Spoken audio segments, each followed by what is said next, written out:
ما كنت أظن أنك ستعود مرة أخرى لهذا السجن.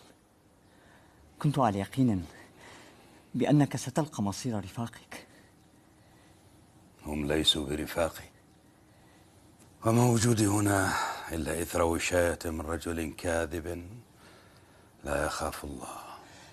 المهم الآن أنك بخير، وما دمت قد عدت ودون أن ينزل بك أمير المؤمنين عقابه، فأظن والعلم عند الله أنه سيرأف بحالك وحال من معك. سأعود إليك ليلا لتخبرني بكل ما حدث معك.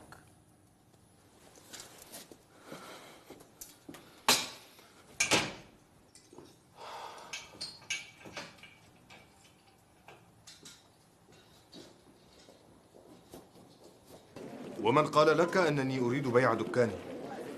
يا أبا عبد الله، أنت ترى أن هذه الدكانة لا تدر عليك إلا القليل من المال، فلو أنك بعتها واستفدت من ثمنها في عمل آخر لكان في ذلك مغنما لك ولغيرك. من تقصد بغيري؟ أنت أم من أرسلك ليشتريها؟ أنا ما شأني بهذا كله؟ ما الذي سأجتنيه من وراء ذلك؟ أنا يا أبا عبد الله لا أريد لك إلا الخير. أم تظن أنني سمسارا بينك وبين المشتري؟ لا أدري عنك يا عامر، ولكن الذي أعلمه ويجب أن تعلمه أنني لن أبيع دكاني، لا من أجلك ولا من أجل غيرك. يا أبا عبد الله، ولكن الرجل سيدفع لك مالا كثيرا. أي رجل؟ أنا أقصد سمعت الرجل سيدفع فيها ذلك. الدكان ليست للبيع يا عامر، ليست للبيع. استودعك الله. عليكم السلام ورحمة الله وبركاته. الحمد لله الحمد لله، كاد أن يفتضح أمري. ما الذي يضرك يا ابن حنبل لو تركتنا ننتفع ب50 درهم؟ 50 درهم يا ابن حنبل. رأسه يابسة، رأسه يابسة. قلبي برحمتك اللهم ذو أنس في السر والجهر والإصباح والغلس، وما تقلبت من نومي وفي سنتي إلا وذكرك بين النفس والنفس. لقد مننت على قلبي بمعرفته بأنك الله ذو الآلاء والقدس، بأنك الله ذو الآلاء والقدس، بأنك الله ذو الآلاء والقدس.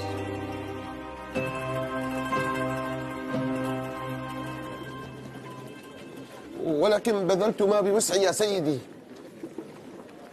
لو أنك بذلت ما بوسعك لحصلت على موافقته، ولكني أحسبك رميت الكلام دون حماس وعزم. يبدو أنك لست بحاجة ل100 درهم. هي لحظة، 100 درهم؟ قلت لي 50. بل 100 درهم إن استطعت إقناعه. 100 درهم؟ يا ويح عامر إن لم يعاود سأحاول مرة أخرى، ولو أدى ذلك إلى طردي من الدكان. خطرت لي فكرة. ستقتله؟ أيها الأحمق، أقتل رجلا من أجل دكان يعمل فيه إسكافي؟ الحمد لله، حسبت أن الشيطان قد زين لك ذلك. قل له أنك ستترك الدكان، وعندها سيفرغ دكانه وينشغل به. أترك الدكان؟ ماذا تقول؟ أين أذهب؟ هذه الدكان باب رزقي. مجرد قول فقط. أخشى. يبدو أنك لست متحمسا لل100 درهم فيما أرى. لا، متحمس جدا. سأقول له ذلك كما تريد. سأرى. سترى. 100 درهم يقول لي 100. اسمع يا قاسم، هذه المهمة لو كشفت ففيها هلاكك، وإن وفقت فيها جاءك من الخير ما لم تحلم به لا أنت ولا عشيرتك. أرجو أن أكون عند حسن ظنك بي يا مولاي.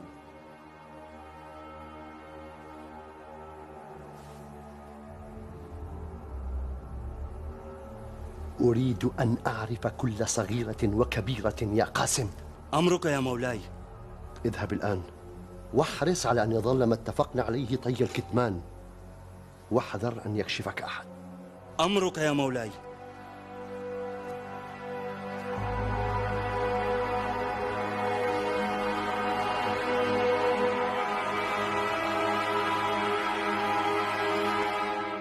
جعفر البرمكي يستغل قربه منك في كل شيء يفعله، كما أظنه لا يرجع إليك في كثير من الأمور. لست أول من يقول لي ذلك يا زبيدة، ولا أدري سبب كرهكم لجعفر. ما الذي فعله جعفر حتى يستحق منكم كل هذا الكره؟ أنت من جهة وابن الربيع من جهة أخرى. ما الذي فعله جعفر؟ إذا أذنت لي يا مولاي، إنما يقوم به جعفر يثير حفيظة الناس عليه. ومنهم أنت؟ أنا وغيري. إن جعفر يتصرف بأمور الخلافة كما لو كان هو، فليعذرني مولاي، كما لو كان هو أمير المؤمنين. وماذا في ذلك يا عيسى؟ أليس هو صاحب أمير المؤمنين؟ أليس هو ابن وزيره؟ أليس هو ابن أمه في الرضاعة؟ أليس هو كفؤا لأي مهمة تسند إليه؟ ذلك كله لا يمنحه الحق في أن يتصرف كما لو كان السيد الأوحد في دولة هارون. يا مولاي، إن دولة أخرى تتولد داخل دولتك، دولة البرامك. يا زبيدة، والله إنكم تهولون الأمر كثيرا. إن دولة البرامكة كما تسمونها إنما هي تحت خدمتي وتحت سلطاني. ووالله يا عيسى، إن النطع والسيف جاهزان لكل من تسول له نفسه العبث بأمن هذه الدولة، حتى ولو كان من بني العباس أنفسهم. قلت للسيد صهيب إن قولي لابن حنبل بأني سأترك الدكان ربما قطع رزقي ورزق أهلي وأولادي. قال: لا عليك يا عامر، مجرد قول لا أكثر. ولكن يا سلمى، أينفذ وعده أم لا؟ يبدو حلا مناسبا، فبهذه الطريقة يضطر ابن حنبل لبيع الدكان وتظفر أنت ب100 درهم. 100 درهم؟ سأحاول يا سلمى، ف100 درهم تستحق المحاولة. مهما يكن. صحيح، هل أكد لك صهيب هذا أنه سيتركك تعمل في هذا الدكان فيما لو نجحت في إقناع أحمد ببيعها؟ أجل يا سلمى، ولكن لا أكتمك سرا، أنا متخوف من غضب أحمد، فهو مصمم على عدم بيع دكانه. ماذا لو قال لي: إن كنت تريد يا عامر ترك الدكان فاتركها؟ عندها سأكون قد خسرت مرتين. لا أظنه سيفعل ذلك. ليس لديه إلا الدكان موردا لرزقه، ثم من أين سيجد مستأجرا آخر لدكانه؟ إنما عرضه عليك صهيب هذا ليس ذا جدوى، فلا تضيع وقتك معه والتفت إلى ما ينفعك. كيف يا أمي؟ إنه يضعك في وجه العاصفة وحدك، فإن هدأت لن تجد نفسك إلا عاريا. عاصفة؟ عاصفة؟ أي عاصفة تلك يا أمي؟ أقصد أنك لو فشلت في الضغط على ابن حنبل، وأظنك ستفشل، فستكون العواقب الوخيمة على رأسك وحدك. إن طردك ابن حنبل من الدكان، أين ستذهب؟ الحقيقة يا أمي لم أفكر. إذن فالفكرة التي عرضها عليك صهيب هذا لن تضر إلا واحدا، هو أنت أيها الأحمق. تضر؟ ما الحل يا أمي؟ ما الحل يا سلمى؟ الحل المناسب أن تترك هذا الأمر برمته ولا تجازف بعملك ورزقك. وأترك 100 من الدراهم؟ لدي رأي آخر. أدركينا به يا أم عامر.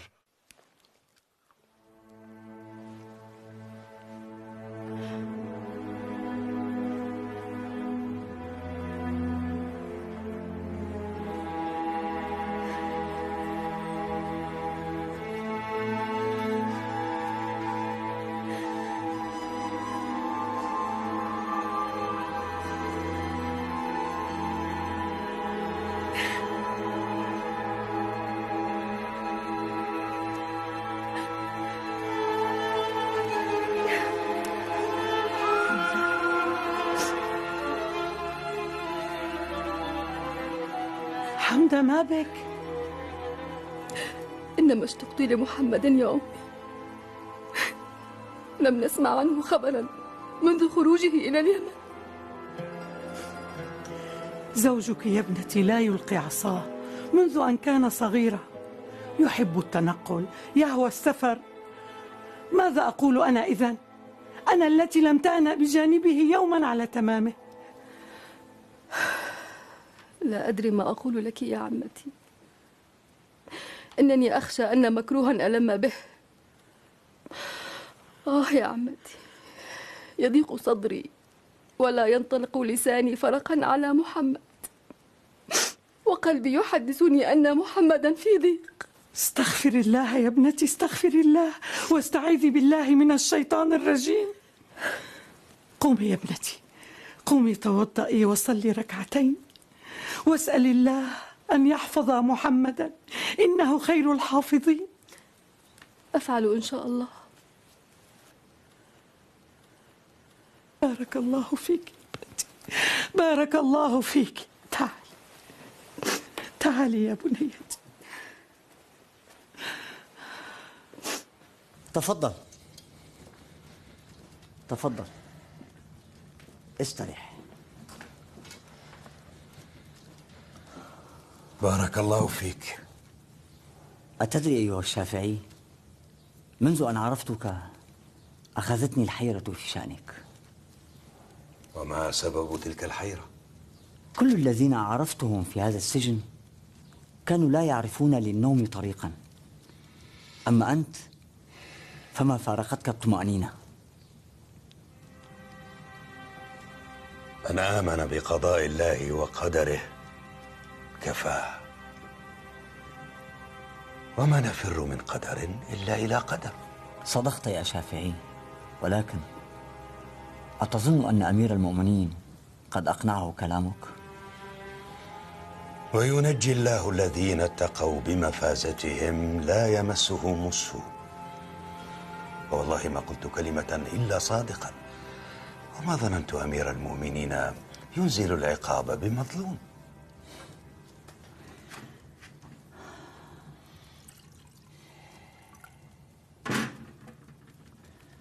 مولاي أمير المؤمنين لا يظلم أحدا، ولكن من وراءه فهم منبع القلق وموطن الخوف.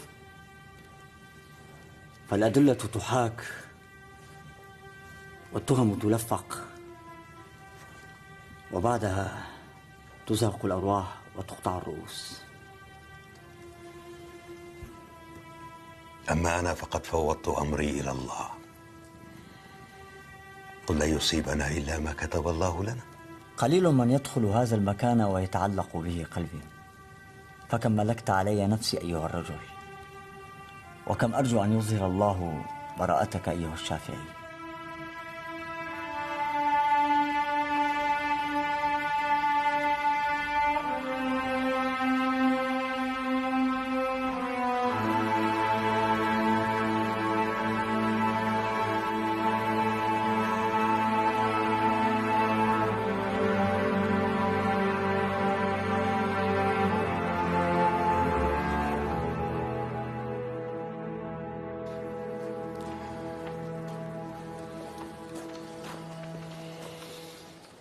قل لي يا أخي، كيف رأيت أمير المؤمنين اليوم؟ اسمع أيها الرجل، لا أعرف لما ارتاحت نفسي لك، ولكني لن أزخرف لك القول. إن الأمور تمضي على غير ما تحب. قد جئتك من عند أمير المؤمنين وهو على ما يبدو متكدر المزاج، وقد طلب رؤيتك من دون الآخرين. ولرب نازلة يضيق بها الفتى ذرعا، وعند الله منها المخرج. ضاقت، فلما استحكمت حلقاتها فرجت، وكنت أظنها لا تفرج.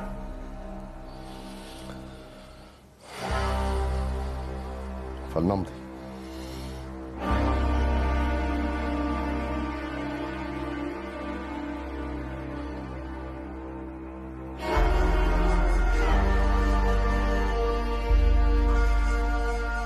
السجناء في الباب يا أمير المؤمنين. السجناء مع الشافعي. دع تلاميذ الشافعي خارجا الآن وأدخل الشافعي فقط. أمرك يا مولاي.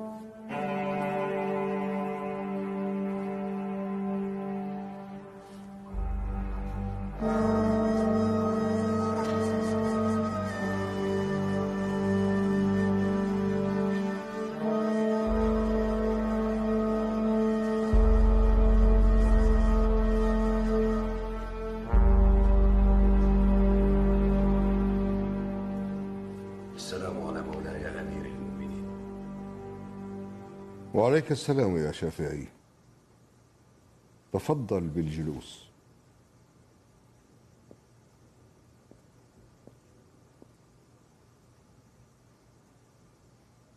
أحسب يا شافعي أن كلامك بالأمس كان صادقا، فوالله لقد لامس قلبي واطمأنت إليه نفسي.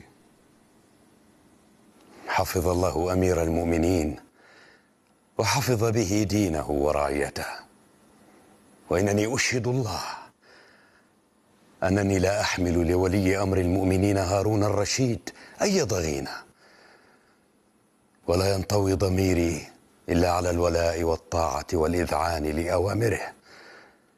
وما دار في خلدي يوما أن أوعز إلى مسلم بالخروج على طاعتك، لا، ولا حدثت بها حتى خبيئة نفسي. ولكن يا مولاي، غفر الله لمن خاف على لعاعة من الدنيا فأنسنته الخوف من الله والدار الآخرة. العصمة لا تكون إلا للأنبياء يا شافعي. أصلح الله أمير المؤمنين، قد علمنا أنه لا يظلم عنده أحد. رفع الله مقامك يا شافعي. لقد أخبرني قاضي القضاة أنك أخذت العلم على يد الإمام مالك بن أنس رحمه الله. رحم الله مالكا، إنه نجم العلماء وزينة الفقهاء والمحدثين، وما أحد أمن من مالك.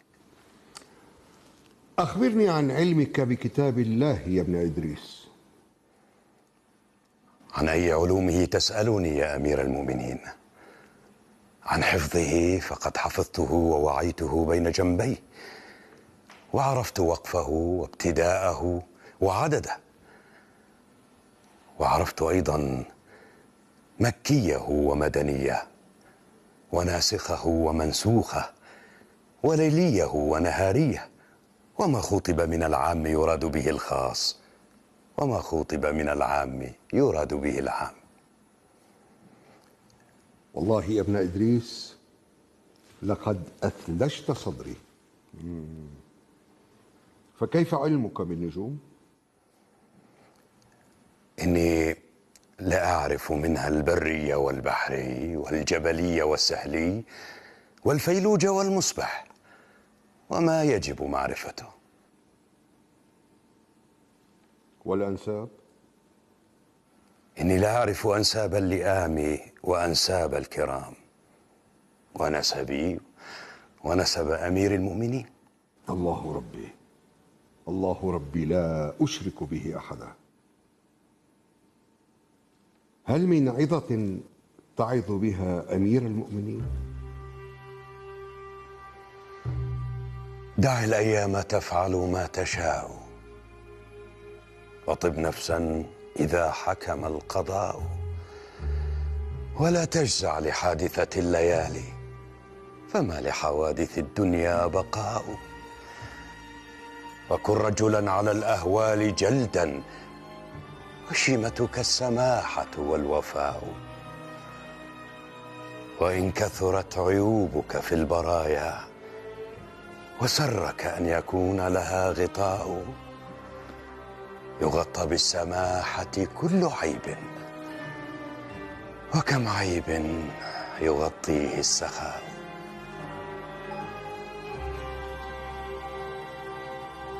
يا ابن الربيع. لبيك يا مولاي. خذ ابن عم أمير المؤمنين عندك وانظر له دارا يسكنها ونفقة تعينه على عيشه، وأطلق سراح تلاميذه. في الحال يا أمير المؤمنين، في الحال. جزاك الله كل خير يا أمير المؤمنين. حللت أهلا يا شافعي.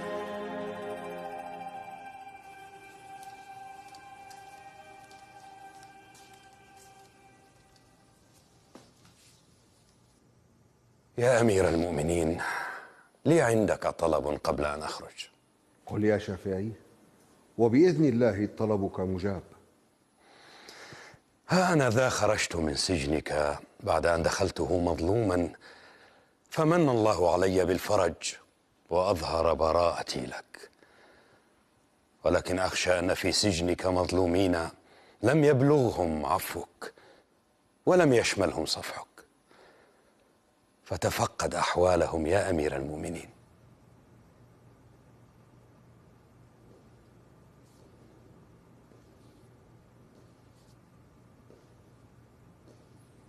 يا شافعي، هارون الرشيد لا يرضى أبدا أن يسجن عنده أحد ظلما، فإن كنت تعرف أسماء بعض من هؤلاء نظرنا في أمرهم. أنا لا أعرفهم يا أمير المؤمنين، لا أعرفهم، ولكن حارس زنزانتي يعرف قصصا كثيرة عنهم ليتك تسمعها. ووالله إني لا أقصد من وراء هذه النصيحة إلا رفع الظلم عن كل مظلوم. سنأتي بهذا الحارس ونسمع منه كل ما عنده، أعدك بذلك. جزاك الله كل خير يا أمير المؤمنين. هل لديك طلب آخر؟ لا أريد شيئا إلا أن أراك بخير يا مولاي. يا ابن الربيع. مولاي. نفذ ما طلبته منك في الحال. أمرك يا أمير المؤمنين. تفضل أيها الشافعي. السلام عليكم. وعليكم السلام ورحمة الله.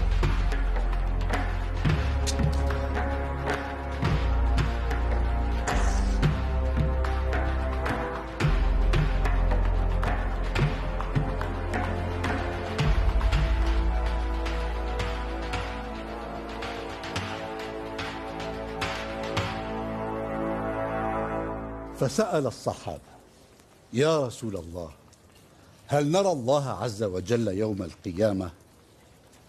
قال رسول الله صلى الله عليه وسلم: هل ترون القمر ليلة البدر ليس في السماء سحابة؟ قالوا: نعم. قال: فوالذي نفسي بيده لترون الله عز وجل كما ترون القمر لا تضامون في رؤيته. ومعنى لا تضامون في رؤيته أي لا ينالكم ظلم، وتستوون كلكم في رؤية الله سبحانه وتعالى. وبمثل هذه النصوص الصحيحة يستدل أهل السنة على رؤية الله سبحانه وتعالى في الآخرة، خلافا للمعتزلة وأتباعه.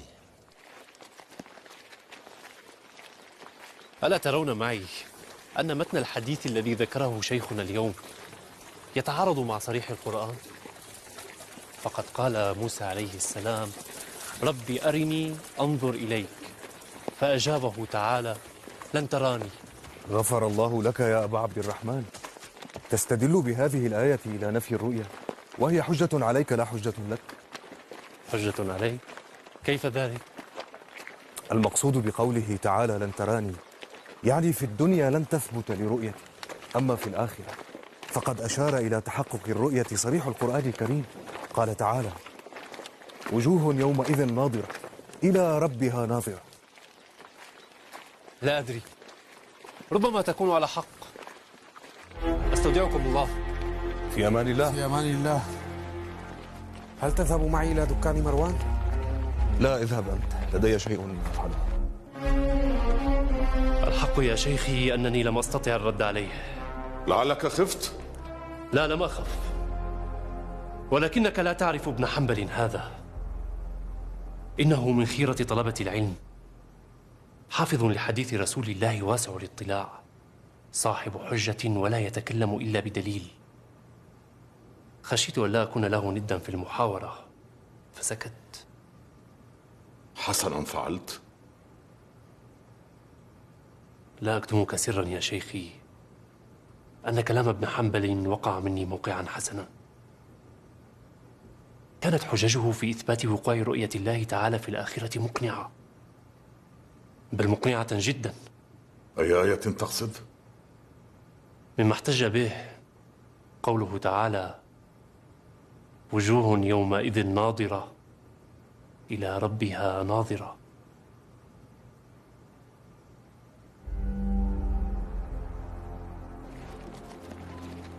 لا أحسب بدرا إلا أخطأ في فهم الآية الكريمة، ولولا أننا مأمورون بحسن الظن بإخواننا من المسلمين لقلت أنه يردد كلام المعتزلة لا أكثر.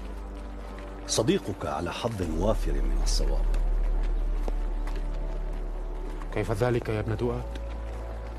الله عز وجل لا يحده مكان ولا يحيط به زمان، ولو أثبتنا رؤية المؤمنين لله في الآخرة فهذا يعني أن لله جسما محدودا بمكان، تعالى الله عن ذلك علوا كبيرا. أما قوله تعالى: وجوه يومئذ ناظرة إلى ربها ناظرة، فالنظر هنا لا يقتضي الرؤية كما قال صديقكم، وإنما المقصود به الإمهال، كقوله تعالى: خالدين فيها لا يخفف عنهم العذاب ولا هم ينظرون، أي لا يمهلون، فيكون النظر بمعنى الانتظار وليس بمعنى الرؤية، رؤية العين. وهذا القول أحرى بتنزيه الله عن التجسيم.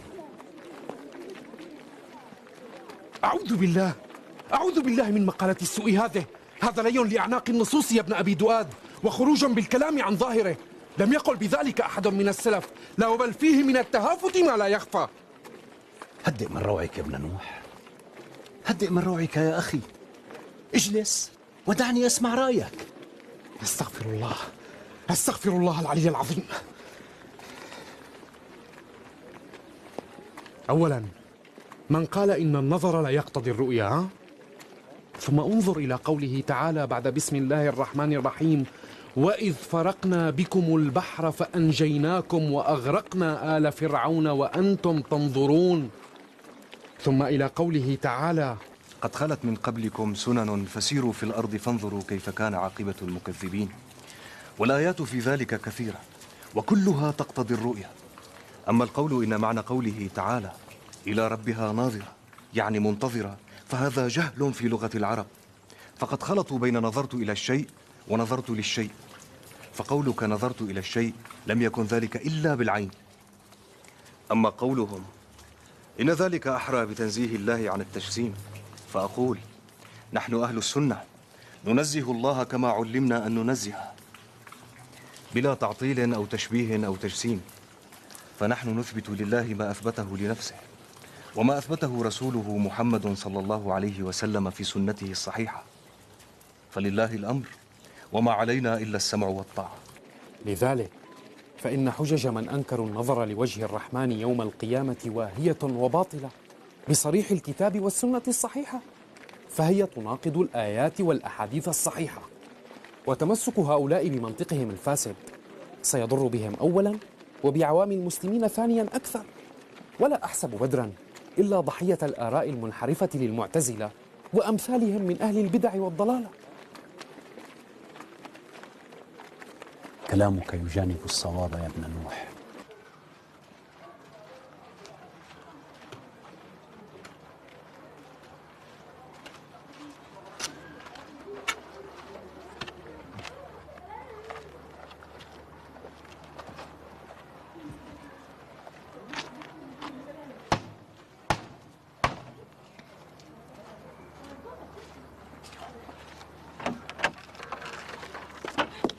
السلام عليكم. وعليكم السلام ورحمة الله. أهلا بأم عامر. جئتك زائرة يا أم أحمد. ونعم من زارنا أيتها المرأة الطيبة. تفضلي على الرحب والسعة.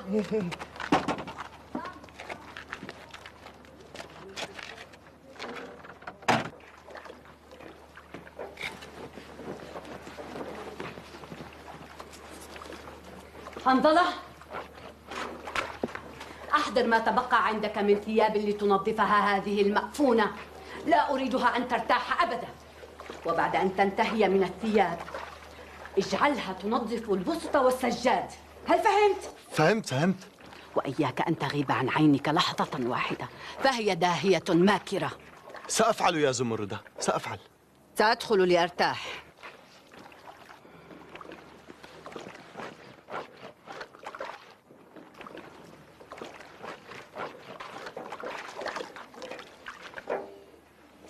لقد خسرت يا فوز سيدا لن تجد مثله أبدا. قلتها لك وسأعيدها مرارا. اقبلي بأول مشتر فهو أفضل من الحياة مع هذه المرأة النكداء. أشد ما أخشاه أن تفقد زوجي صبرها، فحينها ستتمنين الموت ولن تجديه. ادعي الله أن يصدق الرجل ويعود ثانية. لا عادة ولا عاد، وإن عاد فلن يسمع مني إلا ما سمع. عنادك هذا سيقتلك. صدقيني إن هذا الرجل طيب القلب وسيكون معك أرحم من زوجي زمردة. فكري في الأمر، لن تخسري شيئا.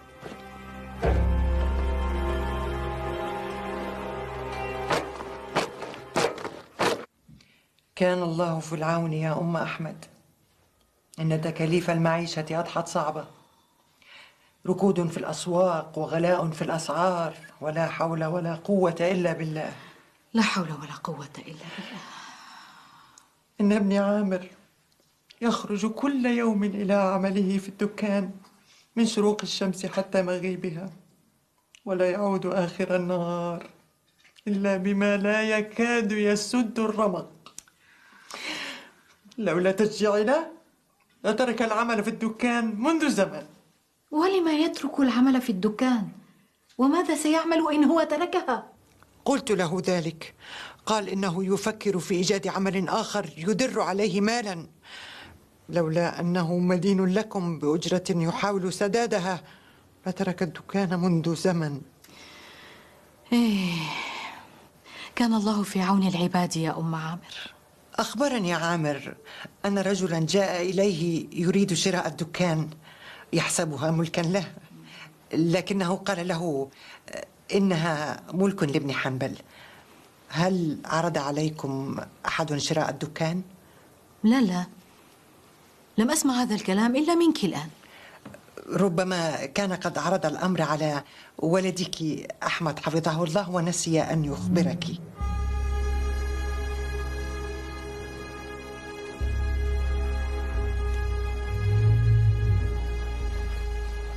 لا أظن أن ولدي أحمد يرغب في بيع الدكان.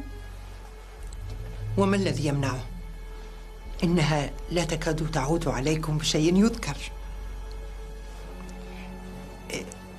إن 1000 درهم كفيلة بمساعدتكم مساعدة عظيمة، فلو اتجر بها أحمد لعادت عليه بأرباح مضاعفة.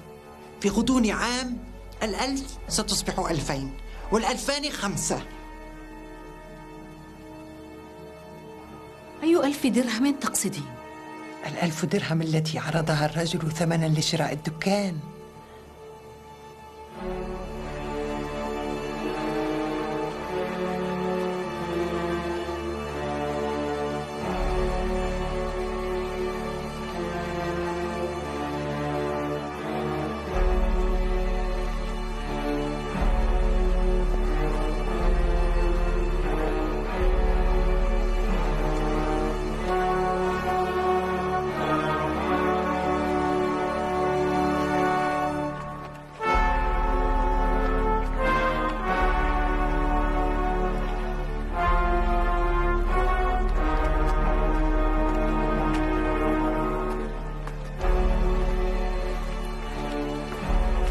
إلى متى ستكتمين عني أسرارك يا بغداد؟ إلى متى؟ أقسم لأنتزعن منك ما أريد، أقسم على ذلك. أسعدتنا زيارتك يا أم عامر، لا تبخلي علينا بزيارة أخرى. زادك الله شرفا يا صفية.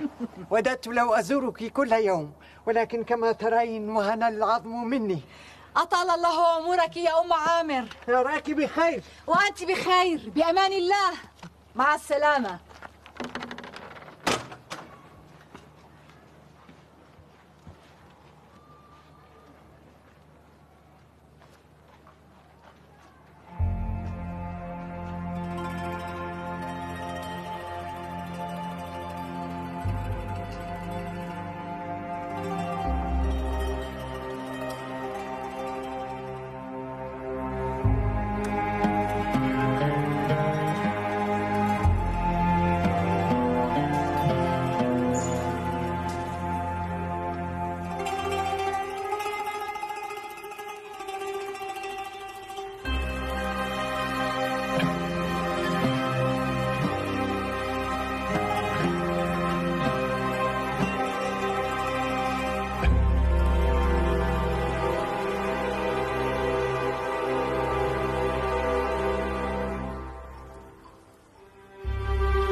سبحان الله، غريب أمر السلاطين. إذا أرادوا يرمونك في القاع، وإذا أرادوا يرفعونك لنعيم دنيا من حيث لا تتوقع.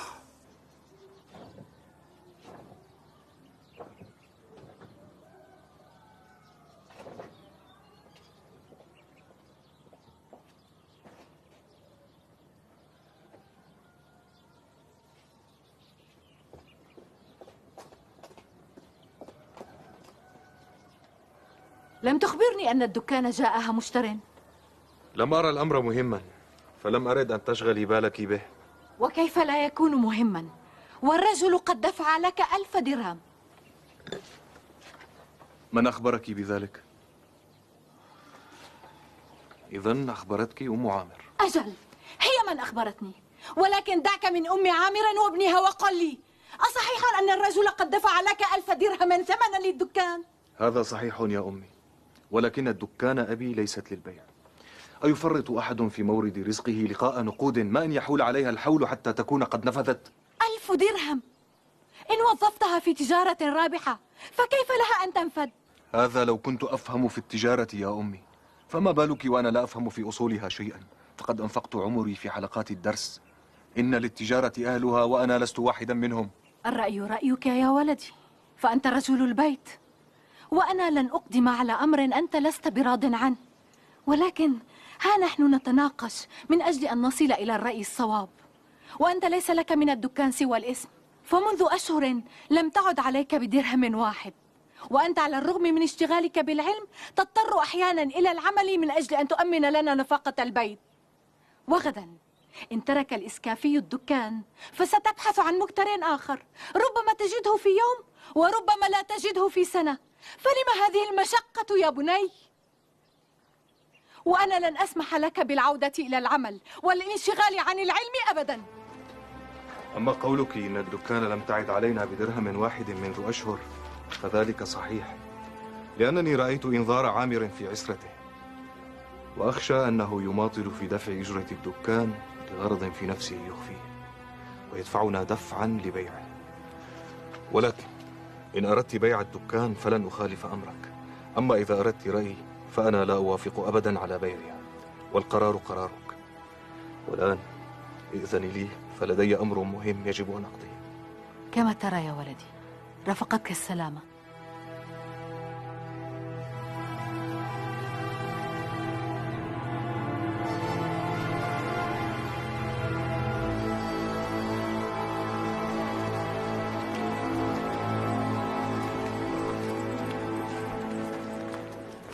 السلام عليكم. وعليكم السلام ويا أبا عبد الله، تفضل. اسمع يا عامر، أريد منك أن تكمل شهرك في دكاني، ثم تبحث لك عن دكان أخرى تستأجرها. ماذا؟ أظنه قد قرع سمعك ما قلت، وسأعيدها ثانية. أكمل شهرك في دكاني وغادره بمعروف. السلام عليكم. أبا عبد الله، ولكن يا أبا عبد الله، يا ويلي يا ويلي يا ويلي يا ويلك يا عامر، يا ويل زوجي وأمي وأبنائي، يا ويلنا جميعا، يا ويلي أبا عبد الله، يا ويلي يا ويلي يا ويلك يا عامر.